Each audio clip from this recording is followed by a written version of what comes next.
You look at the future, Dr. Hinton, given the conversations you've been having, given the people you're meeting with, given your understanding of sort of humans and how they operate and how they solve problems and whether or not their better angels prevail.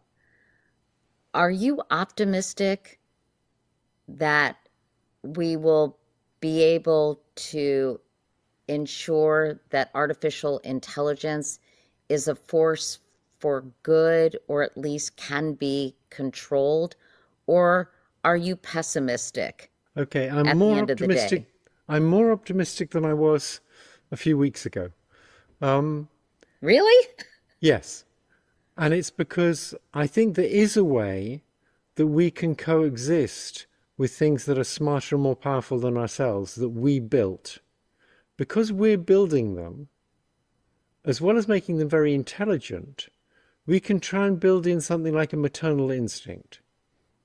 So, like I said earlier, the only example I know of a much more intelligent thing being controlled by a much less intelligent thing is a baby controlling a mother. And the baby can control the mother because of a lot of things that evolution wired into the mother.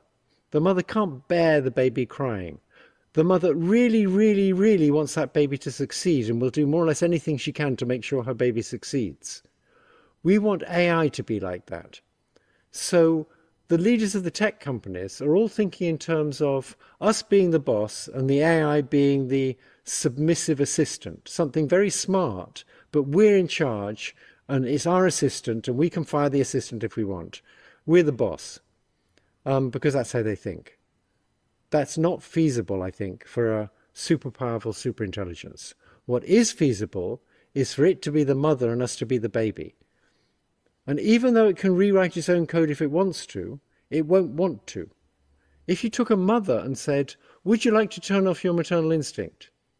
Most mothers would say no, because they'd realize if I did that, my baby would die, and I don't want my baby to die. So I think that's a ray of hope that I hadn't seen till quite recently. Completely reframe the problem of how we coexist with them. Don't think in terms of we have to dominate them, which is this tech bro way of thinking of it. Think in terms of we have to design them so they're our mothers. And they will want the best for us. They will want us to achieve the most we can achieve, even though we're not very bright. So we're the babies and the AI is the mother. And it's hard for people to get their head around that new view of it. I'm trying. We're so used to thinking of ourselves as the apex intelligence. It's very hard for most people to conceptualize a world in which we're not the apex intelligence. We're the babies and they're the mothers.